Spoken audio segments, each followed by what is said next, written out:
Hi everyone, सभी का warm welcome है वाईडी योर इंग्लिश ट्यूटर पे। आज सुबह का सेकेंड एडिटोरियल पढ़ने वाले हैं। स्टेइंग द कोर्स इसका टाइटल है। इकोनॉमिक आर्टिकल है। ऐसे आर्टिकल्स पढ़ने में ज़्यादातर स्टूडेंट्स को डर लगता है। आज की क्लास में सीखेंगे इकोनॉमिक आर्टिकल्स को कहानी की तरह कैसे प्रोसेस करें ताकि चीज़ें आपके दिमाग में बैठें। आर्टिकल लिखा हुआ है महंगाई पे, कैसे बढ़ती हुई महंगाई अब सरकार के कंट्रोल में आ चुकी है। आपको क्विज़ दिखा रहे हैं आज का। 7 क्वेश्चंस आपके सामने हैं। अब देखो, जो आप सीखोगे इस क्विज पे अप्लाई करना है। सॉल्यूशंस क्लास के लास्ट में करवाऊंगा। मन से सीखो और 7 में से 7 मार्क्स लो। शुरू करें क्लास को। चलिए आइए कुछ नया सीखते हैं।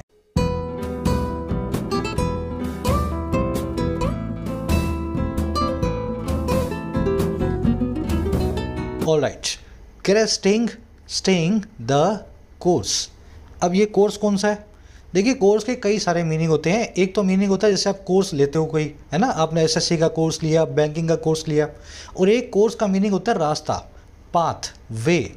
एक्चुअल में जो कोर्सेज आप लेते हो पढ़ाई लिखाई के लिए, वो भी आपको रास्ता ही बताते हैं, इसीलिए उनको भी कोर्स बोलते हैं।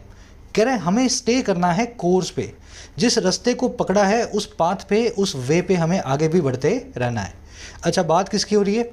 बात हो रही है ऑन मॉनिटरिंग इन्फ्लेशन। इन्फ्लेशन को मॉनिटर किए जाने की, इन्फ्लेशन के लिए थोड़ा सा चौकन्ना रहने की बात की जा रही है। अभी ज़रूर इन्फ्लेशन थम गया है भारत में, लेकिन इस रास्ते को बरकरार रखने के लिए इन्फ्लेशन पे पूरी नज़र हमें रखनी होगी। चलिए अब इसके टाइटल पैराग्राफ को देखेंगे, क्या कहना चाह रहा है। कह रहा है इंडिया में हैव इन्फ्लेशन में have moderated a bit, comma, but remains a threat that warrants constant vigil. अब वही बात कर रहा है महंगाई कम होने की। कह रहा है जो इन्फ्लेशन है, जो आटा दाल का भाव है, जो महंगाई है, हो सकता है वो मॉडरेट हो गया हो। May have moderated. कह रहा है कितना? थोड़ा सा, अ बिट। कह रहा है लेकिन फिर भी, कोमा लगा के बता रहा है, लेकिन बट ये इन्फ्लेशन अभी भी रिमेन्स है, बना हुआ है। और क्या बना हुआ है? एक थ्रेट, यानी कि एक चुनौती। अच्छा जी, कैसी चुनौती? ये ऐसी चुनौती है दैट जो वारंट करती है, जरूरी बनाती है, और किसको? लगातार बनी रहने वाली कांस्टेंट विजिल को, यानी कि विजिल का मतलब होता है विजिलेंस, किसी चीज़ पे निगरानी। तो इन्फ्लेशन जरूर कम हो गया है, लेकिन आज भी एक थ्रेट है, कभी भी फिर से बढ़ सकता है। और ये थ्रेट के ऊपर आपको कांस्टेंट विजिल यानी कि चौकन्ना रहना होगा, निगरानी करनी होगी। लंबा सेंटेंस है लेकिन आसान है। इन्फ्लेशन आपका सब्जेक्ट है, इसकी दो वर्ब्स हैं। पहली वर्ब है मे हैव मॉडरेटेड। मॉडरेट का मतलब होता है किसी चीज़ का धीमा पड़ना, मंदा पड़ना। दूसरी इसकी वर्ब है इन्फ्लेशन की, बट कंजंक्शन के बाद remains. Singular subject, singular verbs. That एक रिलेटिव प्रोनाउन है, आया है ये थ्रेट के लिए। थ्रेट सिंगुलर है तो दैट की वर्ब है वारंट्स। सिंगुलर वर्ब है जो एंटीसीडेंट के हिसाब से। वारंट नाम की वर्ब का मतलब होता है किसी चीज़ को जरूरी बनाना, है ना, किसी चीज़ को नेसेसरी या रिक्वायर्ड बनाना। विजिल का मतलब होता है निगरानी, इसको विजिलेंस भी बोलते हैं। इसको विजिलेंस और सुपरविजन या वॉच भी बोलते हैं, ठीक है। इसी से एक विजिल से एक वर्ड बनता है विजिलेंटी। लिख दो यहाँ पे, विजिलेंटी। अब मैं करवाऊंगा नहीं, ये वर्ड आपको हजारों बार करवा चुका हूँ। विजिल से ही इसका मीनिंग निकलता है। तो कौन सा आदमी होता है विजिलेंटी? सब लोग कमेंट्स में अपडेट करना। मुझे पता है ज़्यादातर लोगों को आता है, जिनको नहीं आता है कमेंट्स में जा करके ज़रूर से पढ़ लेना। चलो आगे बढ़े। आज की वोकैब काफ़ी हैवी है, फटाफट से इस आर्टिकल की वोकैब पे नज़र डालते हैं ताकि अपने इसको स्मूथली पढ़ सकें। उसी के साथ में एग्जाम्स का सीज़न है, एग्जाम्स रोज़ नए पब्लिश हो रहे हैं, एसएससी के, बैंकिंग के। होपफुली आपने तैयारी शुरू कर दी होगी। अगर नहीं की है तो इंग्लिश का सेक्शन प्रिपेयर कर सकते हो आप अपनी ऐप पे, वाईडी योर इंग्लिश ट्यूटर पे। कमेंट सेक्शन में लिंक रखा है, जाके डाउनलोड करो इसको। बेसिकली 3 कोर्स आपको मिलेंगे इस पे ऐप पे, बैंकिंग का, एसएससी का और राइटिंग का। बैंकिंग एसएससी कोर्सेज के अंदर मैं आपको पूरा सिलेबस कवर करवाता हूं, दोनों एग्जाम्स का, प्रीलिम्स और मेंस दोनों का, सारे वैरायटी के अपडेटेड क्वेश्चंस के साथ। राइटिंग के कोर्स में आपको मिलता है 60 से 80 घंटे के अंदर बेसिक से एडवांस्ड इंग्लिश राइटिंग का पैकेज। किसी भी एग्जाम का डिस्क्रिप्टिव आप इसके सारे लिख सकते हो। बैंकिंग एसएससी कोर्स को इस वीक से अपडेट करेंगे नई वैरायटी के क्वेश्चन के साथ में, फायदा आप इनका ले सकते हैं। कोर्सेज को वक्त रहते ही बाय करें, लास्ट मोमेंट तक ना छोड़ें, लास्ट मोमेंट में तैयारी नहीं की जाती। ये नंबर है व्हाट्सएप का, आप मेरी टीम से बात कर सकते हैं अगर कोई भी आपकी क्वेरी रहती है तो रिगार्डिंग कोर्सेज। ऑलराइट, ये अपनी वोकैब शीट है, 5-6 वर्ड्स अपने पास। स्पॉन्टेनियस पे अपन ने छोड़ा था, डेट्रीमेंटल से शुरू करेंगे और एक्सपेडाइट या एक्सपीडिएट तक चलेंगे। डेट्रीमेंटल का मतलब होता है जो चीज़ आपके लिए इंजूरियस हो, हार्मफुल हो। इसको डेलिटेरियस और पर्निशियस भी बोलते हैं। जैसे smoking is injurious to health, smoking health के लिए इंजूरियस है, डेट्रीमेंटल है या डेलिटेरियस कहलाती है। Excessive inflation is always detrimental to the overall economy, ज़रूरत से ज़्यादा महंगाई हमेशा ही नुकसानदेह होती है कुल मिलाकर के ओवरऑल अर्थव्यवस्था इकोनॉमी के लिए। तो इस तरीके से इस वर्ड को यूज़ करते हैं। ध्यान ये देना है, डेट्रीमेंटल के बाद में, इंजूरियस के बाद में, पर्निशियस और डेलिटेरियस के बाद में हमेशा टू लगाना है। तो ये टू फिक्स प्रपोजिशन है, जहाँ भी ना मिले तो समझ लेना सेंटेंस इंप्रूवमेंट का क्वेश्चन बन गया। आज के आर्टिकल में आप डेलिटेरियस को देखेंगे, इसके सिनोनिम को। अगला वर्ड है टेंडेंसी। ये सिंपल सा ही वर्ड है। टेंडेंसी का मतलब है प्रवृत्ति, नेचुरल हैबिट, किसी काम को करने की आदत। किसी की सुबह जल्दी उठने की होती है, किसी की रात को देर से सोने की होती है, टेंडेंसी। टेंडेंसी को इंक्लिनेशन, प्रोक्लिविटी या प्रोपेंसिटी भी बोलते हैं। आज प्रोपेंसिटी नाम का सिनोनिम आर्टिकल में आएगा। He has a tendency to forget names, उसकी एक प्रवृत्ति है लोगों के नाम भूल जाने की। ठीक है ना, टेंडेंसी है या प्रोपेंसिटी है। नेक्स्ट वर्ड है स्पार्क ऑफ। स्पार्क का मतलब होता है चिंगारी और स्पार्क ऑफ का मतलब होता है चिंगारी भड़काना। अगर आप चिंगारी भड़का रहे हो तो क्या कर रहे हो सर, आप आग लगा रहे हो। मतलब अगर मान लो इंजन है, इंजन में स्पार्क ऑफ करेंगे इंजन को तो इंजन आगे चलने लगेगा। स्पार्क ऑफ का मतलब होता है एक्शन को इंसाइट करना, आग लगाना लेकिन एक्शन को इंसाइट करना, प्रोवोक करना, चीज़ों को थोड़ा सा, समझ गए ना, चीज़ों को थोड़ा सा ऑन करना, ऑन मूड में लेकर के आना। Sometimes small incidents spark of huge crisis, कभी कभी छोटी छोटी घटनाएं भी भड़का देती हैं, स्पार्क ऑफ कर देती हैं बड़े बड़े क्राइसिस को। क्राइसिस यहाँ पे प्लूरल नाउन है, सिंगुलर होता है क्राइसिस, और प्लूरल बनाना हो तो कैसे बन जाता है, क्राइसिस का IS से आप ES बना देते हैं ना, तो ह्यूज क्राइसिस को स्पार्क ऑफ करती हैं। चलिए स्पार्क ऑफ के सिनोनिम्स इग्नाइट, किंडल, इंस्टिगेट और कैटलाइज। कैटलाइज नाम का वर्ड आर्टिकल में देखेंगे। नेक्स्ट वर्ड है रेकन। रेकन का मतलब होता है किसी चीज़ का अंदाज़ा लगाना, कैलकुलेट करना अपनी समझ के हिसाब से। It is reckoned that India's economy will be the second largest by 2050। ऐसा अंदाज लगाया जाता है कैलकुलेशन के साथ में कि भारत की अर्थव्यवस्था 2050 तक दुनिया में दूसरी सबसे बड़ी अर्थव्यवस्था होगी। तो रेकन समझ गए, अंदाज़ा लगाना विद कैलकुलेशन। तो ये वर्ड आर्टिकल में आएगा। नेक्स्ट वर्ड है अपना अनफेटर्ड। ये पता नहीं पिछली 10-12 क्लास में कई बार आ गया। अनफेटेड का मतलब होता है अनरिस्ट्रिक्टेड, अनहिंडर्ड, फ्री या लिबरल, जो आज़ाद हो, जिसके ऊपर कोई भी पाबंदी ना हो। China is in the habit of entrapping small nation in its debt trap. China की ये आदत है एंट्रैप करने की, पकड़ लेने की छोटे छोटे नेशंस को अपने डेड के ट्रैप में, कर्ज के जाल में। और क्यों पकड़ता है China, to gain unfettered access to their ports, gain करने के लिए, पाने के लिए बिना पाबंदी के एक्सेस को उनके बंदरगाहों तक, पोर्ट्स तक। समझ गए ना, अनफेटेड एक्सेस मतलब फ्री एक्सेस। नेक्स्ट वर्ड है एक्सपेडाइट। ये बड़ा एक कंफ्यूजिंग वर्ड है क्योंकि इसकी दो स्पेलिंग्स हैं और दोनों ही सही हैं। ये है पुरानी स्पेलिंग एक्सपीडिएट और ये है नई स्पेलिंग एक्सपेडाइट, दोनों का मीनिंग बिल्कुल सेम। एक्सपेडाइट या एक्सपीडिएट का मतलब है चीज़ों को तेज करना, स्पीड अप करना, है ना, उनकी रफ्तार को बढ़ाना। We need to produce more vaccines to expedite या expediate vaccination against the virus. हमें ज़रूरत है और ज़्यादा वैक्सीन्स को प्रोड्यूस करने की ताकि तेज़ कर सकें, स्पीड अप कर सकें हमारे वैक्सीनेशन प्रोग्राम को वायरस के अगेंस्ट।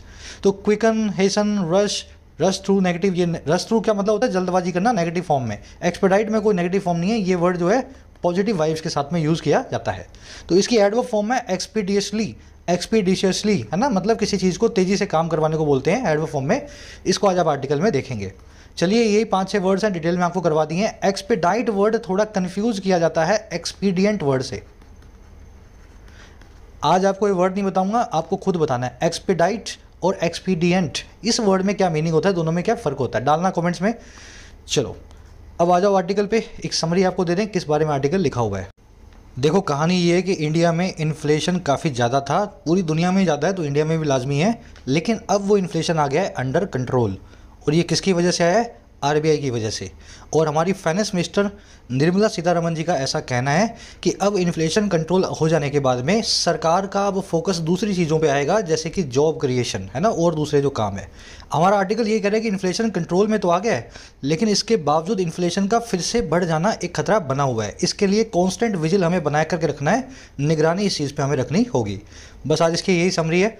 आज की टोन है एनालिटिकल, एनालाइज कर रहा है, थोड़ा सा वरीड है और थोड़ा सा वेलकम कर रहा है जो सरकार के मूव्स हैं उनको, है ना, वरीड है आगे को लेकर के और वेलकम कर रहा है जो सरकार ने अभी तक किया है। शुरू करें आर्टिकल को। चलो कह रहा है over this week finance minister Nirmala Sitharaman spoke at length on India's inflation battle, comma. कह रहे पिछले वीक के दौरान, ओवर दिस वीक, है ना, इस वीक के दौरान हमारी जो फाइनेंस मिनिस्टर है मिस सीतारमन, इन्होंने बोला, इन्होंने स्पीक किया। और कैसे स्पीक किया? At length. अब ये फ्रेज होता है इंग्लिश में, एट लेंथ का मतलब होता है इन डिटेल, इन डिटेल। अब ये एट लेंथ की जगह अगर ऑन लेंथ लग जाए तो ये फ्रेज गलत हो जाता है। ये स्पेलिंग एरर जो आपके एरर वाले क्वेश्चन में आपको मिलेगा। तो हमारी जो फाइनेंस मिनिस्टर है सीतारमन जी, इन्होंने बोला इन डिटेल एट लेंथ। अब देखो किस बारे में बोला, अब ये ऑन लगा के बता रहा है। ये बोला इन्होंने इंडिया की इन्फ्लेशन बैटल के बारे में, इन्फ्लेशन से जो जंग चल रही है भारत की। अब कैसे बोला इन्होंने? Signalling it is no longer as red lettered a priority as there are more big picture pursuits. ये सब इन्होंने बोला इस चीज़ को सिग्नल करते हुए, इशारा करते हुए कि जो ये इट है ना, इट का मतलब है इन्फ्लेशन, कि जो इन्फ्लेशन की जो बैटल है अब नो लॉन्गर, अब बिल्कुल भी नहीं है। नो लॉन्गर मतलब अब बिल्कुल भी नहीं, उतनी एक रेड लेटर्ड प्रायोरिटी। ये रेड लेटर्ड एक फ्रेज होता है, इसको भी ब्रेक करेंगे। इसका मतलब होता है वेरी इंपॉर्टेंट, वेरी इंपॉर्टेंट। तो ये उतनी इंपॉर्टेंट हमारी प्रायोरिटी नहीं रही, इतनी प्राथमिकता हमारी इंपॉर्टेंट नहीं रही। एज कह रहा है क्योंकि एज अभी और भी बड़ी पिक्चर वाले परस्यूट्स हैं। There are more big picture pursuits. Pursuit का मतलब होता है ख्वाहिश, तो बड़ी बड़ी ख्वाहिशें अभी और भी हैं इन्फ्लेशन के अलावा। कैसी हैं भाई ये ख्वाहिशें, परस्यूट्स कैसे हैं? Such as creating jobs, comma, sustaining growth and ensuring equitable wealth distribution. ये सब प्रायोरिटीज या परस्यूट्स हैं। जॉब्स को क्रिएट करना, ग्रोथ को सस्टेन करना, विकास को बनाए रखना, और इंश्योर करना, पक्का करना बराबरी की वेल्थ डिस्ट्रीब्यूशन को, पूंजी के जो है डिस्ट्रीब्यूशन को। लंबा सेंटेंस है लेकिन बहुत आसान है, कहानी सी तो है। निर्मला सीतारमन जी क्या माइक पे आई और इन्होंने एट लेंथ बोलना शुरू कर दिया। और किस बारे में बोला? भारत ने जो जंग जीती है इन्फ्लेशन से, उसके बारे में। और फिर उन्होंने क्या बोला? इन्होंने हल्का सा सिग्नल ये दे दिया कि अब इन्फ्लेशन की जो जंग है ना, अब बिल्कुल भी नहीं है हमारी रेड लेटर्ड अ प्रायोरिटी। अब ये बिल्कुल भी नहीं है हमारी इंपॉर्टेंट प्रायोरिटी, क्योंकि अब इसको जीत लिया हमने। अच्छा, और क्यों नहीं है? इसका रीज़न ये है एज क्योंकि अब और भी बड़ी बड़े परस्यूट्स हमारे सामने हैं, जो ख्वाहिशें हमें पूरी करनी हैं। अब ये कौन कौन सी ख्वाहिशें? ये इन्होंने नाम ले दिए। जॉब्स को क्रिएट करना, सस्टेन करना, ग्रोथ को सस्टेन करना मतलब बनाए रखना, और इंश्योर करना यानी कि पक्का करना कि वेल्थ का डिस्ट्रीब्यूशन, पूंजी का जो बंटवारा है वो इक्विटेबल हो, अमीर और गरीब सबको बराबर पैसा मिले, गरीब और गरीब ना हो जाए। अब मेरे ख्याल से सेंटेंस आप समझ गए, बस यही तरीका है। सीतारमन जी की वर्ब है स्पोक, इट की वर्ब है इज, इट आया है इन्फ्लेशन की बैटल के लिए। सिग्नलिंग यहाँ पे पीपीएसए है, प्रेजेंट पार्टिसिपल साइमल्टेनियस सेक्शन है। जब मैडम सीतारमन ने ऐसा बोला तब वो ऐसा सिग्नल भी कर रही थी। दोनों काम एक साथ हो रहे थे। पहला काम बन गया मेन वर्ब और दूसरा काम बन गया पीपीएसए वर्ब की आईएनजी फॉर्म। चलो आगे बढ़े। सस्टेन करना मतलब बनाए रखना। अब इस पे आ जाओ, रेड लेटर क्या होता है? देखो इंग्लिश में एक फ्रेज भी आपने सुना होगा, रेड लेटर डे। ईडियम है एक रेड लेटर डे। अब ये ईडियम यहीं से बनी है, रेड लेटर नाम के इस फ्रेज से। आपने कैलेंडर देखा होगा, उसमें जो छुट्टियां होती हैं ना, उनको अलग रंग दिया होता है। संडे को, सैटरडे को, होली, दिवाली, ईद, रक्षाबंधन को जनरली कौन सा रंग दिया होता है? लाल रंग दिया होता है। तो रेड लेटर डे कौन सा होता है कैलेंडर में? वो वाला दिन जिस पे कुछ खास काम होने वाला है ना, दिवाली है, दशहरा है, ईद है। तो रेड लेटर डे मतलब very important day, very important day. यहाँ लिख देता हूँ मैं ताकि जो लोग बाद में पढ़े वो पढ़ पाएँ अच्छे से। वेरी वेरी इंपॉर्टेंट या मेमोरेबल, इंपॉर्टेंट और मेमोरेबल डे। अब वहीं से हमने रेड लेटर्ड नाम का एक फ्रेज बना दिया। कोई भी इंपॉर्टेंट चीज़ हो उसको हम रेड लेटर्ड बोल देते हैं, जैसे red lettered dream, red lettered priority, है ना। तो इस तरीके से रेड लेटर डे नाम की इडियम से रेड लेटर नाम के एडजेक्टिव को अलग करके दूसरी जगहों पे फिक्स किया जा रहा है इस फ्रेज के अंदर। तो इंपॉर्टेंट प्रायोरिटी मतलब रेड लेटर्ड प्रायोरिटी। चलो आज के क्विज में अब ये इडियम पूछूंगा आपसे, रेड लेटर डे क्या होता है ना। कैलेंडर से जोड़ लेना इसको। आगे कह रहा है जी, पेन कहाँ गया अपना? The government, she remarked, has shown its ability to tackle inflation, comma. कह रहे सरकार जो है ना, ऐसा उन्होंने रिमार्क किया, ऐसा उन्होंने मतलब एक टिप्पणी दी कि सरकार जो है दिखा चुकी है अपनी एबिलिटी को, अपने दमखम को, जो है इन्फ्लेशन को टैकल करने का, महंगाई से निपटने का। अब ये कैसे किया इन्होंने सरकार ने? अब दिखा, इसे लगा दिया कॉमा। कह रहा है having brought it down to a somewhat manageable level in the past couple of months. ये सरकार ने ऐसे दिखाई है, ब्रिंग इट डाउन करके, इट का मतलब है यहाँ पे इन्फ्लेशन, नीचे ला करके, और किसको? समवट, कुछ मैनेजेबल लेवल तक, है ना, ऐसे लेवल तक जिस पे हम इन्फ्लेशन को मैनेज कर सकते हैं। और कब? पिछले 2 महीने के दौरान, इन या during the past couple of months. आगे बात समझ में। तो ये इन्होंने सरकार की बड़ाई की, देखो कैसे सरकार ने 2 महीने में इन्फ्लेशन को नीचे लाके दिखाया है। स्ट्रक्चर देखेंगे सेंटेंस की, गवर्नमेंट की वर्ब है हैज शोन, शी की वर्ब है रिमार्क्ड, शी आया मैडम सीतारमन के लिए। हैविंग ब्रॉट इट डाउन, ये क्या बना हुआ है सर, हैविंग प्लस में वर्ब की third form, bring brought brought, समझ में आ रहा है ना, ये V3 बनी हुई है। तो हैविंग और V3 जब मिल जाते हैं तो ये क्या बना देते हैं, परफेक्ट पार्टिसिपल को। परफेक्ट क्यों है, हैव प्लस में V3 आ रही है, और पार्टिसिपल क्यों है, हैव का हैविंग लिखा हुआ है। तो परफेक्ट पार्टिसिपल बताता है एक काम के होने के बाद दूसरे काम को, ये था प्रेजेंट पार्टिसिपल, यहाँ दोनों काम साथ में हो रहे थे, मैडम कुछ कह रही थी और कुछ सिग्नल कर रही थी, है ना, सिर्फ वर्ब की आईएनजी फॉर्म थी। ये है परफेक्ट पार्टिसिपल, इसमें हैविंग प्लस में वर्ब की थर्ड फॉर्म लगी हुई है। जब सरकार इन्फ्लेशन को नीचे लाई उसके बाद सरकार ने अपनी एबिलिटी दिखाई। चलो आगे बढ़े, एक और चीज़ देखनी है इसमें, टैकल को। देखो ये सारे वर्ड्स होते हैं निपटने के लिए, इनमें एक और ऐड कर देता हूँ मैं, इनमें एक और ऐड कर देता हूँ मैं, ग्रैपल को, ठीक है, ग्रैपल लिख रहा हूँ यहाँ पे, ग्रैपल। ये सारे वर्ड्स हैं किसी चीज़ से निपटने के लिए, डील विद, कंटेंड विद, है ना, put up with, cope up with, grapple with, tackle with. अब इनमें गलती है कहीं कहीं, एक 5 सेकंड 10 सेकंड मैं आपको दे रहा हूँ, गलती जहाँ मिले मेरे को फटाफट से बताओ। सबका मीनिंग है किसी से निपटना, लेकिन कहीं कहीं मैंने प्रेपोजिशन की गलती की है, तो अगर मिल रही है तो बताओ, नहीं तो मैं ही बता दूंगा। चलो देखो, सबसे पहली गलती है जी, सबके साथ में विद आएगा, टैकल के साथ में विद नहीं आएगा। टैकल बिना विद के ही निपटने की बात कर देता है। दूसरा, कोप के साथ में अप नहीं आता, कोप विद होता है बिना अप के। और तीसरा, ये जो पुट देख रहे हो ना, ये पुट विद नहीं होता, ये होता है पुट अप विद। तो जो अप यहाँ से उखाड़ा था उसको यहाँ फिक्स कर दो। समझ में आ गई, आज के क्विज में यूज होगा। Deal with, content with, put up with, cope with, grapple with और टैकल विदाउट विद, सबका मतलब है किसी चीज़ से निपटना। चलो जी, कह रहे the finance ministry expects inflationary pressures to be capped due to the steps taken by the central bank. कह रहे जो फाइनेंस मिनिस्ट्री है वो ऐसा एक्सपेक्ट करती है कि इन्फ्लेशन का जो प्रेशर होगा, महंगाई का जो दबाव होगा, वो क्या होगा, वो होने वाला है कैप्ड।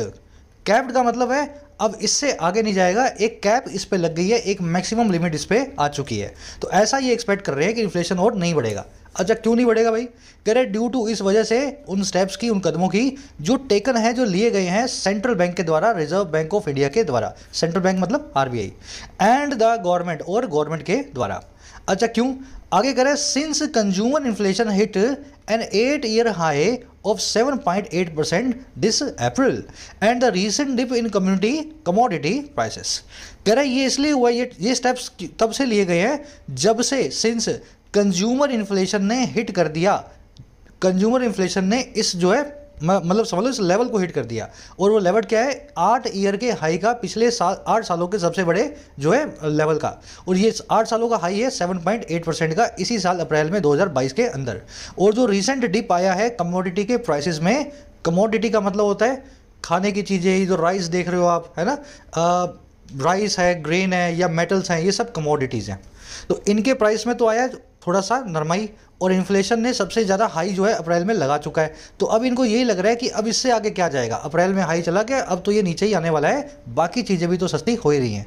समझ में आ गई बात। चलो, मिनिस्ट्री की वो एक्सपेक्ट्स, फाइनेंस का बड़ा है F, मिनिस्ट्री का बड़ा है M, आगे लगा हुआ है द। सरकारी मिनिस्ट्री है इसलिए प्रॉपर नाउन की तरह ट्रीट करना है।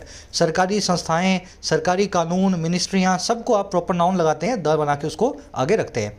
इन्फ्लेशन की वर्ब है कंज्यूमर इन्फ्लेशन की हिट। ये हिट यहाँ पे वर्ब की सेकंड फॉर्म है, पास्ट टेंस लगा हुआ है। हिट एक ऐसी वर्ब है जिसकी V1, V2, V3 चेंज नहीं होती। हिट हिट हिट, समझ में आ रही है बात। चलो अब जल्दी से 10 ऐसी वर्ब्स दिमाग में निकालो, अपने नोट्स में से निकालो या याद करो, जिनकी V1, V2, V3 चेंज नहीं होती। आ रही है याद कि नहीं आ रही, लिखी नहीं है मैंने, आज बोल देता हूं मैं, उसी से आप रिवाइज कर लेना। हिट के जैसी है हर्ट, हर्ट। फिर है एक स्प्रेड, स्प्रेड का मतलब है फैलना। फिर एक वर्ड है स्प्लिट। फिर एक वर्ड है कास्ट, कास्ट से ब्रॉडकास्ट बनेगी, फोरकास्ट बनेगी, इनकी भी V1, V2, V3 चेंज नहीं करना। फिर एक वर्ड है कोस्ट, कोस्ट, है ना। तो ये मोटी मोटी वर्ब्स हैं, कट है, पुट है, जिनकी V1, V2, V3 एक जैसी रहेगी। चलो और आगे बढ़ते हैं। कह रहे दो, July's retail inflation of 6.71% was a relief. It still remained uncomfortably above the 6% official tolerance threshold. अब कह रहा है हालांकि जो जुलाई का रिटेल इन्फ्लेशन था, जुलाई का जो डेटा था, और कितना था 6.71% का, 7.71% का, कह रहा है वो एक रिलीफ था, वो एक थोड़ा सा सबके लिए राहत की सांस वाला था। 7.8 से 6.7 पे आए तो थोड़ी सी राहत तो मिली है। कह रहा है ये अभी भी स्टिल बना रहा, रिमेन रहा बहुत ही ज़्यादा अबव, अनकंफर्टेबली अबव उस 6% के ऑफिशियल टॉलरेंस थ्रेशोल्ड से। अब ये टॉलरेंस थ्रेशोल्ड क्या होता है जी? देखिए, थ्रेशोल्ड का मतलब होता है किनारा या दहलीज, और टॉलरेंस का मतलब होता है सहने की। तो सरकार ने बोल रखा है कि हम 6% से ज़्यादा इन्फ्लेशन कभी नहीं सहेंगे। देखो, इन्फ्लेशन तो आगे आ ही जाता है, लेकिन सरकार 6 से ऊपर इन्फ्लेशन जाते ही हरकत में आ जाती है। तो हमारी टॉलरेंस थ्रेशोल्ड क्या है इंडिया की? ऑफिशियल है 6.1%, 6%। तो इससे तो काफ़ी ऊपर है 6.71, हालांकि थोड़ा सा रिलीफ बन के आया था। समझ में आ गई? इन्फ्लेशन की वर्ब है वॉज, इट की वर्ब है रिमेंड। थ्रेशोल्ड आप समझ गए, इसको वर्ज बोलते हैं, दहलीज बोलते हैं, ब्रिंक बोलते हैं, है ना। टॉलरेंस मतलब आपके सहने की। ये दो वाला कॉन्सेप्ट आपको फटाफट बता देते हैं, बड़ा सिंपल सा कॉन्सेप्ट है। दो का मतलब होता है हालांकि, वैसे ही होता है ऑल्दो, और वैसे ही होता है इवन दो। तीनों में कोई फर्क नहीं है। दो इनफॉर्मल होगा, थोड़ा सा कम, जो बोलने में ज़्यादा लिखने में कम। ऑल्दो थोड़ा फॉर्मल होता है, और इवन दो में फॉर्मेलिटी या इनफॉर्मेलिटी की बात नहीं होती, एम्फेसिस ज़्यादा होता है। हालांकि में भी अगर आपको ज़्यादा जोर देना हो, हालांकि को भी जोर दे के बताना हो, तो इवन दो को यूज़ करेंगे, दो और ऑल्दो की जगह। तो तीनों में कोई फर्क नहीं है। याद आपको ये रखना है, इन तीनों के साथ में अगले क्लोज में या तो आएगा कोमा या फिर आएगा येट। येट आजकल की इंग्लिश में नहीं आता है, पुरानी इंग्लिश में आता था, आजकल कोमा लगाया जाता है। और एरर की गलती क्या होती है इसमें? इसके साथ में बट कभी भी मत लगाना, बट इसके साथ में नहीं आता। For example, though we have won the match yet the tournament is still not over. हालांकि हम मैच को जीत चुके हैं, फिर भी टूर्नामेंट अभी भी बाकी है, अभी भी खत्म नहीं हुआ है। समझ में आ रही है ना बात? तो दो की जगह ऑल्दो भी आ सकता था, इवन दो भी आ सकता था। यहाँ पे येट की हटा करके कोमा भी लगा सकते थे, बिना येट के भी ये सेंटेंस लिखा जा सकता था। लेकिन जो दूसरा सेंटेंस है ना, ये गलत है। Though we have won the match but the tournament still not over, तो ये बट लगाया, ये एरर का क्वेश्चन यहाँ पे आपका बन गया। बढ़े आगे। अब ये मत पूछना सर येट कब लगाना है, कब नहीं लगाना। लगा दोगे तो भी ठीक है, नहीं लगा दोगे तो कोमा लगेगा। आजकल की इंग्लिश में कोमा ही आता है। आज के क्विज में यूज़ करेंगे इस कॉन्सेप्ट को भी। कह रहे price rise in rural India has been much sharper. Price जो राइज है, जो महंगाई है, वो रूरल इंडिया में, ग्रामीण इलाकों में भारत के, वो रही है हैज़ बीन, और ज़्यादा तीखी और ज़्यादा तेज़ी वाली, शार्पर। और कैसे रही है? Averaging 7.6% in the first 4 months of 2022-23। Average करते हुए इतने परसेंट पहले 4 महीनों में इस साल के 22-23 के पहले 4 महीने कौन से हैं? अप्रैल, मई, जून एंड जुलाई। कह रहे एंड ओवर 7% थ्रू 2022 सो फार, और 7% से भी ज़्यादा पूरे के पूरे 2022 के अंदर। अगर जनवरी से अभी तक का गिनोगे आप, जुलाई तक का, अगस्त का डेटा अभी नहीं आया। अब किसके मुकाबले रही है इतनी? 7.5 और 7%। Correct, compare to the overall average consumer inflation of 7.1% and 6.79% for the 2 time frames respectively. कह रहा है ये है मुकाबले में, कंपेयर के, और किसके? कुल मिला के जो एवरेज कंज्यूमर इन्फ्लेशन रहा है। देखो, गांवों का अलग निकालते हैं, शहरों का अलग निकालते हैं, फिर दोनों की जोड़ करके एवरेज निकाल देते हैं। तो कह रहा है अगर इस गांव वाले इन्फ्लेशन को आप कंपेयर करें ना 7.5 को और 7 को ओवरऑल कंपैरिजन से, जिसमें शहरों का भी शामिल हो गया, तो वो आया था 7.14 और 6.79 इन्हीं 2 टाइम फ्रेम्स के अंदर। तो इसके सामने गांवों में इतनी रही है, इसके सामने गांवों में इतनी रही है। गांवों में महंगाई ज़्यादा हो गई शहरों के मुकाबले। प्राइस राइज की वर्ब है हैज़ बीन, एवरेजिंग यहाँ पे पीपीएस है, प्रेजेंट पार्टिसिपल साइमल्टेनियस एक्शन, और कुछ देखने वाला है नहीं। और आगे बढ़ेंगे। कह रहा while headline monthly numbers affect sentiment, a prolonged spell of high inflation is more deleterious for households ability and propensity to spend. कह रहे जहां हेडलाइन मंथली नंबर्स हैं, हेडलाइन का मतलब है मेन, इन्फ्लेशन के कई सारे नंबर निकलते हैं, खाने पीने की चीज़ों में, पेट्रोल में, कमोडिटीज़ में, ज्वेलरी में, जो सबका मिला जुला जो मेन इन्फ्लेशन का आंकड़ा है ना, कह रहा है वो अफेक्ट करता है सेंटीमेंट को, लोगों के भावों को। बड़ा इन्फ्लेशन का आंकड़ा देखोगे आप एवरेज, तो आपके सेंटीमेंट थोड़े से उफान में आ जाएंगे। कह रहा है वहीं हुआ क्या? हुआ ये कि अगर एक लंबा चलने वाला स्पेल आ जाए ना, प्रोलॉन्ग्ड स्पेल आ जाए, पीरियड आ जाए हाई इन्फ्लेशन का, वो ज़्यादा डेलेटेरियस होगा, ज़्यादा नुकसान वाला होगा। और किसके लिए? हाउस होल्ड्स की एबिलिटी के लिए, घर परिवारों की उस ताकत के लिए, और उनकी प्रोपेंसिटी के लिए, उनकी प्रवृत्ति के लिए जो है स्पेंड करने की। तो एक महीने अगर इन्फ्लेशन ज़्यादा हो गया तो कुछ फर्क नहीं पड़ता, लेकिन अगर ज़्यादा बना रहा ना तो लोग खर्चा करना बंद कर देते हैं, कहने का मतलब ये। और ये सारा काम कैसे होता है? Denting demand and growth impulses that may catalyse fresh investments from industry. Dent मारते हुए, चोट मारते हुए डिमांड पे और ग्रोथ की इम्पल्सिस पे, ग्रोथ की मोमेंटम पे। और ये ग्रोथ मोमेंटम वही है जो कैटलाइज कर सकता है, स्पार्क ऑफ कर सकता है, भड़का सकता है नई इन्वेस्टमेंट को, निवेश को इंडस्ट्री में से। अगर लोग पैसा खर्चना बंद कर दें तो इंडस्ट्री में डिमांड खत्म हो जाती है और इंडस्ट्री नई इन्वेस्टमेंट करना खत्म कर देती है। इस तरीके से पूरा सेंटेंस बना हुआ है। समझ में आ गया ना? रिपीट करने की जरूरत नहीं है, लंबा सेंटेंस है लेकिन आसान है। मंथली नंबर्स की वर्ब है अफेक्ट। अफेक्ट का मतलब है प्रभावित करना। हेडलाइन का मतलब होता है मेन। स्पेल का मतलब होता है पीरियड, इसकी वर्ब है इज। प्रोलॉन्ग का मतलब है लंबा चलने वाला, ड्यूरेबल, टिकाऊ। डेलिटेरियस आप जानते हैं, ये बोलते हैं हार्मफुल को, इंजूरियस को। इनके बाद में हमेशा टू लगाया जाए तो डेलिटेरियस टू लिखना चाहिए, ना कि फॉर। इसने कर दी ना गलती, आपको नहीं करनी है। डेलिटेरियस, परनीशियस, डेट्रीमेंटल हमेशा अपने बाद में टू लेते हैं। प्रोपेंसिटी का मतलब है आपकी प्रवृत्ति, आपकी टेंडेंसी, इंक्लिनेशन, किसी काम को करने की आदत। डेंटिंग का मतलब है चोट मारते हुए, डैमेज करते हुए। इम्पल्स का मतलब होता है सडन एक्टिविटी, अचानक से आपको। इम्पल्स का मतलब क्या है? मूड, आपका मन आया और जाके आप बाजार में से कुछ खरीद लाए, तो ये इम्पल्सिव डिसीजन था आपका। सडनली अगर कोई काम होता है ना, उसको बोलते हैं इम्पल्स। तो ऐसी ग्रोथ इम्पल्स हमें हमारी अर्थव्यवस्था में चाहिए होती है। दैट की वो है मे कैटलाइज। वो कैब हैवी है ना? चलो, कह रहे the uneven monsoon so far could further weaken rural demands.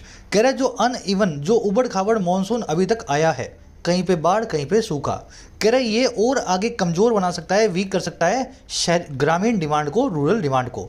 अच्छा, कैसे करेगा? कह रहे even as worries about lower sowing of paddy and pulses are spurring their prices higher in recent weeks. कह रहे जहाँ एक तरफ, इवन एज का मतलब है जहाँ एक तरफ, जो वरीज हैं, जो चिंताएं हैं, और किस बारे में? कम होने वाली बुआई के बारे में, सोइंग के बारे में। सोइंग का मतलब होता है बोना, है ना, किसी को, पौधे को जमीन में गाड़ना ताकि उसमें से फसल निकले। तो जो चिंताएं हैं कम बुआई की, जो है पैडी यानी राइस की और पल्सिस यानी दालों की, ये स्पोर कर रही हैं, कैटलाइज कर रही हैं, मोटिवेट कर रही हैं उनके प्राइसेस को और ज़्यादा पिछले कई हफ्तों के दौरान। आ रही है बात समझ में? तो मॉनसून उबड़ खाबड़ है, रूरल डिमांड इससे और ज़्यादा प्रभावित होगी। और वहीं दूसरी तरफ बड़ी परेशानियां वरीज आ रही हैं। ये वरीज हैं पैडी और पल्सिस के, जो है बुआई के कम होने की, और ये वरीज जो है स्पर कर रही हैं, भड़का रही हैं इनके प्राइसेस को और ज़्यादा पिछले कई हफ्तों के दौरान। वरीज की वर्ब है आर स्पोरिंग। स्पर मतलब मोटिवेट, कैटलाइज, इंस्टिगेट, प्रोवोक, किसी चीज़ को भड़काना। मॉनसून की वर्ब है कुड फर्दर वीकन। वीकन यहाँ पे वर्ब की फर्स्ट फॉर्म है, बेस फॉर्म है। इसके पीछे ईएन लगा तो उसको V2 मत मान लेना। वीकन का मतलब है किसी चीज़ को कमज़ोर बनाना। चलो और आगे बढ़े। ये पैडी का मतलब और कुछ नहीं है, रॉ राइस को बोलते हैं पैडी। चावल का जो बाहर का जो छिलका होता है ना, अगर वो ना उतारो तब तो होता है पैडी। अब उतार दोगे तो वो बन जाएगा राइस, है ना। पैडी और राइस में इतना ही फर्क है। चलो आ जाओ नेक्स्ट पैराग्राफ पे। कह रहा है the RBI believes that inflation has peaked in India. कह रहा है जो रिजर्व बैंक ऑफ इंडिया है वो बिलीव करता है इस बात पे। किस बात पे भाई?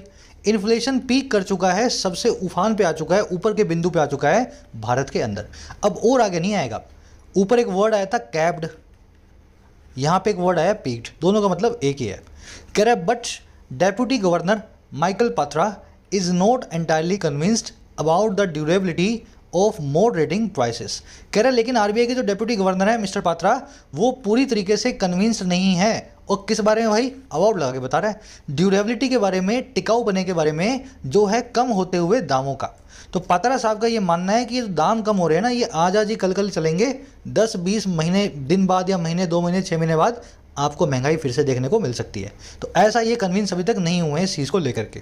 अच्छा कैसे? डिस्पाइट लोअर कमोडिटी कॉस्ट, बावजूद कमोडिटी की कॉस्ट के लोअर हो जाने के, लोहे के, सोने के और चावल आटे के दाल जो है दाम जो है कम हो जाने के।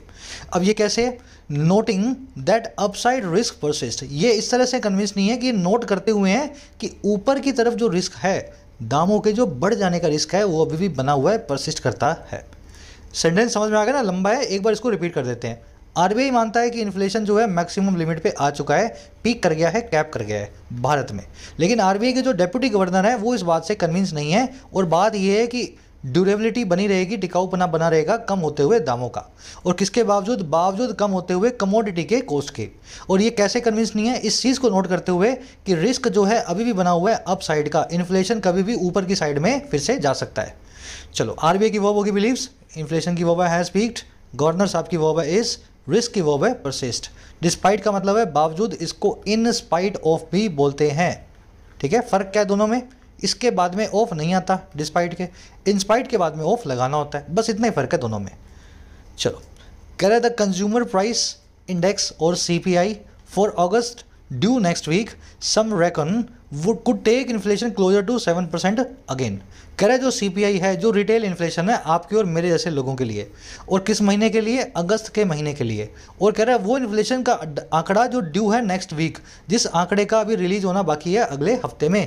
कह रहे कुछ लोग ऐसा रिकॉन करते हैं, ऐसा एस्टिमेट करते हैं कि ये जो इंडेक्स है ना, ये टेक कर सकता है इन्फ्लेशन को, ले जा सकता है 7% के मार्क्स पे फिर से एक बार। और क्यों ले जा सकता है भाई, ऐसे कैसे ले जाएगा? कह रहे partly because food price rise that accounts for 45% of the CPI and had dipped to a 5-month low in July may have resurged। कह रहे ये आंशिक तौर पे इसलिए, पार्टली बिकॉज, किस लिए भाई? कि जो फूड प्राइस में जो राइज है, फूड के दामों में जो महंगाई है, वो महंगाई जो अकाउंट फॉर करती है, जिम्मेदार होती है 45% ओवरऑल महंगाई का, कंज्यूमर प्राइस इंडेक्स का। और जो डिप भी कर चुकी थी, जो गोता भी लगा चुकी थी पिछले 5 महीनों के सबसे निचले स्तर पर, 5 मंथ लो पर जुलाई के अंदर। कह रहा है हो सकता है ये रिसर्च कर गई हो, फिर से ऊपर आ गई हो। आ रही है बात समझ में? तो CPI जो है ना, अगले वीक इसका आंकड़ा आएगा अगस्त के महीने का, और कुछ लोग ऐसा अंदाज़ा लगा रहे हैं, रिकॉन कर रहे हैं कि ये CPI फिर से 7% ले जाएगा इन्फ्लेशन को। क्योंकि इसका रीज़न यही है कि CPI जो है, इसमें 45% हिस्सा होता है फूड के प्राइसेस का, और फूड के प्राइसेस पिछले महीने बिल्कुल नीचे आ गए थे। अब उससे नीचे तो जाएंगे नहीं, थोड़ा सा तो ऊपर आएंगे, तो वो रिसर्च करेंगे और इन्फ्लेशन ऊपर फिर से आ जाएगा। चलो, कहानी सी बन गई पूरी। इंडेक्स की वर्ब है कुड टेक, सम की वर्ब है रेकन, रेकन का मतलब होता है एस्टिमेट करना। फूड प्राइस राइज, इसकी वर्ब है may have researched.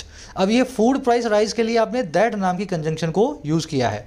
That accounts for 45% and that had dip to a 5 month low. ये दैट नाम के रिलेटिव प्रोनाउन के ही दोनों वर्ब्स हैं। पहली वर्ब है ये, दूसरी वर्ब है ये, दोनों एंड से जुड़ी हुई हैं। रिसर्च करने का मतलब होता है किसी चीज़ का फिर से सर्च करके ऊपर आना, फिर से बढ़ जाना। आगे करें, while one should hope the worst is behind, it is too early to let the guard down। कह रहे जहाँ कोई भी आदमी को होप करना चाहिए कि जो सबसे बुरा है वो पीछे छूट गया है, बुरा वक्त पीछे छूट गया है, फिर भी ये बड़ा जल्दी होगा, अर्ली होगा अपने गार्ड को डाउन करना। Let the guard down, guard down का मतलब होता है, लेट द गार्ड डाउन का मतलब होता है अपना केयरलेस हो जाना, है ना। आपके हाथ में जो कवच है उसको अपने नीचे कर दिया, केयरलेस हो गए, थोड़ा सा लापरवाह हो गए। चलिए, वन की वर्ब है शुड होप। वन का मतलब है किसी भी आदमी की बात हो रही है। इट की वर्ब है इज, वर्स की वर्ब है इज। कह रहे on Thursday Miss Sitharaman said that monetary policy tools such as interest rate hikes alone can not tame inflation. कह रहे थर्सडे को, गुरुवार को सीतारमन मैडम ने ऐसा कहा कि जो मॉनेटरी पॉलिसी के टूल्स हैं, जो रेपो रेट बढ़ाना, CRR को बढ़ाना, कह रहे जैसे कि इंटरेस्ट रेट में हाइक करना, जो मैंने आपको बताए हैं, कह रहे अकेले यही टेम नहीं कर पाएंगे, अकेले यही कंट्रोल नहीं कर पाएंगे इन्फ्लेशन को, महंगाई को। And nudge the RBI to not be as synchronised with its developed world counter parts.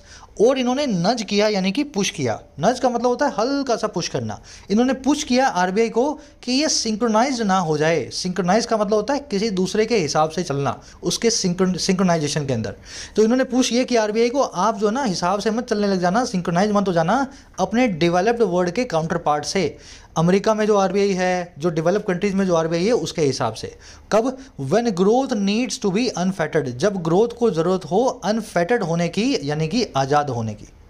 तो उन्होंने ये बोला बड़ी मुश्किल हमने इन्फ्लेशन को पकड़ा है। RBI से बोला सीतारमन मैडम ने, अब एक बार पकड़ में आ गया ना, उसको पकड़ के बैठे रहना, क्योंकि आपके पास जो ताकतें हैं, जो टूल्स हैं मॉनेटरी पॉलिसी वाले, वो टेम करने के लिए काफ़ी नहीं है इन्फ्लेशन को। तो ऐसा ना हो अमेरिका और इंग्लैंड को देख करके आप भी ग्रोथ रेट के चक्कर में इन्फ्लेशन को अपने हाथ से निकल जाने दो। एक बार हाथ में आ गया, अब इसको पकड़ के बैठ जाओ। सीतारमन वर्ब की वर्ब, मैम की वर्ब है सेड, दूसरी वर्ब है नज्ड। मॉनेटरी पॉलिसी टूल्स की वर्ब है कैन नॉट टेम। टेम का मतलब होता है किसी चीज़ को कंट्रोल करना। ग्रोथ की वर्ब है नीड्स। अनफेटेड का मतलब होता है आज़ाद, है ना। इस वर्ड को आप देख चुके हो, लिबरल या फ्री। चलिए, अब लास्ट सेंटेंस है मेरे ख्याल, 1-2 रह गए। कह रहे the emphasis on a multi pronged approach to contain inflation, including better logistics, physical and trade policy moves, comma, such as the export duty imposed on rice later that evening is correct. अब यहाँ पे अपनी एक opinion दे रहा है ये पूरा article, कह रहा है जो एम्फोसिस है ना, अच्छा किस पे, मल्टी प्रोंग्ड अप्रोच पे। प्रोंग्ड का मतलब है पहलू, आयाम, कह रहे एक ऐसी अप्रोच पे जिसपे कई पहलू हैं, जिसके मल्टी प्रोंग्ड हैं, और किसके लिए, कंटेन करने के लिए इन्फ्लेशन को, कंट्रोल या टेम करने के लिए महंगाई को। कह रहे जो एम्फोसिस है ना इस चीज़ पे, कह रहे जिसमें शामिल है और अच्छे लॉजिस्टिक्स। लॉजिस्टिक्स का मतलब होता है चीज़ों को एक जगह से दूसरी जगह पे ले जाना सप्लाई चेन में, ट्रेन के जरिए, ट्रक के जरिए, और जिसमें शामिल है फिस्कल और ट्रेड पॉलिसी के मूव्स, ऐसे पॉलिसी मूव्स जो फिस्कल और ट्रेड को प्रभावित करते हैं, जैसे कि सच एज एक्सपोर्ट ड्यूटी जो इम्पोज की गई है राइस पे लेटर दैट इवनिंग, उसी दिन शाम को। कह रहे ये जो एम्फोसिस है मल्टी प्रोंग्ड अप्रोच का, ये करेक्ट है, बिल्कुल सही है। निर्मला सीतारमन मैडम इस एम्फोसिस के साथ में बिल्कुल करेक्ट है, कहने का मतलब ये। थोड़े से लंबे सेंटेंसेज हैं लेकिन मेरे को तो बहुत आसान लग रहे हैं अगर आप इस तरीके से पढ़ रहे हो तो। एम्फोसिस की वर्ब है इज, एम्फोसिस का मतलब होता है किसी चीज़ पे जोर। बाकी ये सब उसी बारे में बताया गया क्या क्या एम्फोसिस है ना। Multi pronged, multi faceted, multilateral मतलब बहुआयामी, जिसके कई सारे एस्पेक्ट ऑफ जो है फेसेट हों। कह रहा है her flagging of wide variation in states inflation trends and linking higher inflation in some states to their failure to cut petroleum prices may be a tad political। कह रहा है उनकी जो फ्लैगिंग है, फ्लैग करने का मतलब होता है इंडिकेशन, और किसकी तरफ, नेगेटिव चीज़ की तरफ। कह रहा है उनका जो इंडिकेशन है नेगेटिव इंडिकेशन फ्लैग करने का, और किसमें, बड़े बड़े वेरिएशन में, बड़े बड़े उतार चढ़ाव में, और किसके अंदर, स्टेट्स के इन्फ्लेशन के ट्रेंड में, अलग अलग राज्यों के इन्फ्लेशन के रुझान में। और उनका जो लिंक करने का काम है हायर इन्फ्लेशन को कुछ स्टेट्स में, और किससे, उन स्टेट्स के उस फेलियर से, नाकामयाबी से जो है कट करने का पेट्रोलियम के प्राइसेस को। कह रहा है ये दोनों चीज़ें हैं ना, फ्लैगिंग और लिंकिंग, हो सकता है ये पॉलिटिकल हो अ टैड। टैड का मतलब होता है हवावर। तो निर्मला सीतारमन जी ने क्या बोला, भाई ये स्टेट में तो बड़ा कम इन्फ्लेशन है, इस स्टेट में बहुत ज़्यादा इन्फ्लेशन है, तो थोड़ी पॉलिटिकल बातें इन्होंने कर दी, समझ गए ना, अपोजिशन जहाँ पे है तो वहाँ इन्होंने ज़्यादा इन्फ्लेशन बता दिया। कह रहा हो सकता है ये दोनों चीज़ें थोड़ी सी हवा भर पॉलिटिकल हों। फ्लैगिंग और लिंकिंग इन दोनों की वर्ब है मे बी। कह रहा फिर भी, कह रहा but the government must act expeditiously on her call. कह रहे लेकिन सरकार को एक्ट करना होगा तेजी के साथ में, एक्सपेडिशियसली उनकी कॉल पे, उनकी आवाज़ पे। और वो आवाज़ किसके लिए, call for a mechanism where the centre and states work together. ये होगी कॉल एक मैकेनिज्म के लिए, एक सिस्टम के लिए, जहाँ पे हमारा देश मतलब सेंटर और हमारे राज्य मिल करके काम करते हैं, वर्क टुगेदर करते हैं। और क्यों करते हैं, टू टैकल प्राइस राइज, महंगाई को, प्राइस राइज को टैकल करने के लिए। तो थोड़ी बहुत पॉलिटिकल बातें इन्होंने की हैं, वो इनको माफ़ है क्योंकि ये पॉलिटिशियन है, लेकिन इनकी बात बिल्कुल ठीक थी कि एक मैकेनिज्म जरूर बनाया जाए ताकि स्टेट्स और सेंटर मिल करके महंगाई को टैकल, ग्रैपल करने के लिए कुछ काम कर सके। गवर्नमेंट की वर्ब है मस्ट एक्ट, सेंटर स्टेट्स की वर्ब है वर्क, एक्सपीडिशियसली मतलब इन एन एक्सपीडिशियस मैनर, तेजी के साथ, एफिशिएंसी के साथ में, एक्सपीडिशियसली। एक्सपीडाइट वर्ड देखा था ना, उसी की एडवर्ब फॉर्म है एक्सपीडिशियसली। कह रहा है that would be more effective in ensuring that inflation's immediate term moderation is durable. कह रहा है ये चीज़ ज़्यादा इफेक्टिव होगी, ज़्यादा असरदार होगी इस चीज़ को इंश्योर करने में, पक्का करने में, कि इन्फ्लेशन का जो इमीडिएट टर्म मॉडरेशन है, जो नियर टर्म में अगले कुछ महीनों में जो उतार है, वो ड्यूरेबल रहेगा, वो टिकाऊ रहेगा। And it can be reactivated, और इसको रीएक्टिवेट किया जा सकता है। अगर मॉडरेशन खत्म हो गया तो उसको हम फिर से रीएक्टिवेट कर देंगे, इन्फ्लेशन में फिर से उतार को लाएंगे।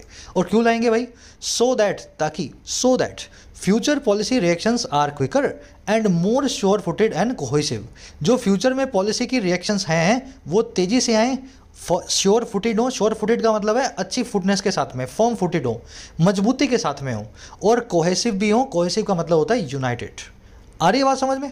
अगर मैकेनिज्म बन गया तो बड़ा इफेक्टिव होगा इन्फ्लेशन को टिकाऊ बनाए रखने में आगे के दिनों में। और जब भी इन्फ्लेशन बढ़ेगा तो इस मैकेनिज्म को एक्टिवेट कर देंगे बार बार, ताकि अच्छे और टिकाऊ डिसीजन ले सकें हम, क्विकर, तेज़ी से ले सकें, और यूनाइटेड होकर के ले सकें हमारे सेंटर एंड स्टेट्स। चलिए आर्टिकल खत्म हो गया यहाँ पे। दैट की वर्ब है वुड बी, मॉडरेशन की वर्ब है इज, इट की वर्ब है कैन बी, रिएक्शंस की वर्ब है आर। श्योर फुटेड मतलब मजबूती के साथ में, अच्छे प्लेटफॉर्म पे, मजबूत प्लेटफॉर्म पे। इन आर्टिकल से उन्हीं बच्चों को डर लगता है जो इन आर्टिकल्स को कभी पढ़ते नहीं है। अगर आप पढ़ने लग जाओगे ना तो इनसे ईजी कोई आर्टिकल होता ही नहीं है। सब चीज़ें सामने साफ साफ लिखी होती हैं, आपको रीड बिटवीन द लाइन्स नहीं करना होता। फटाफट से अपना क्विज देख लो, हिंट्स मैं आपको दे रहा हूँ किस क्वेश्चन में क्या लगेगा। फर्स्ट में आपको लगाना है परफेक्ट पार्टिसिपल, मीनिंग के हिसाब से परफेक्ट पार्टिसिपल की स्ट्रक्चर आप देख लेना और ये भी चेक कर लेना कौन सी वर्ब की V1 V2 V3 कैसे चलती है। हर्ट, हिट, स्प्रेड, याद है ना सारी वर्ब्स आपको V1 V2 V3 कैसे चलेगी। सेकंड में आपसे पूछा है कुड के बाद में, मॉडल के बाद में हैज़ बीन लिखोगे या हैव बीन लिखोगे, तो हिंट मैं आपको दे रहा हूँ, आंसर निकाल लो। थर्ड में आपसे पूछा है किसी चीज़ से निपटने के लिए इन सारे वर्ड्स को कैसे यूज़ किया जाता है, तो जो वर्ड सही तरीके से यूज़ हुआ है वो आ जाएगा थर्ड में। चौथे में आपसे पूछा है रेड लेटर डे को क्या बोलते हैं, इसका कोई आपको मैं अल्टरनेटिव नहीं दे रहा हूँ, बिना ऑप्शन के करना है इसको, सबको आना चाहिए। पाँचवें छठवें में 2 एरर्स हैं। पहली एरर आपको मिलेगी 2 नाम की कंजंक्शन से बनी हुई, और दूसरी एरर मिलेगी आपको फोकस नाम की वर्ब के बाद। तो ये फोकस वाला मैं आज करवा नहीं रहा हूँ, लेकिन कई बार कर चुकी हो। फोकस के बाद में कौन सी प्रेपोजिशन आती है ऑलरेडी आप जानते हैं। तो एक एरर यहाँ पे इसके आसपास इसकी वजह से, और दूसरी एरर फोकस नाम की वर्ब की वजह से।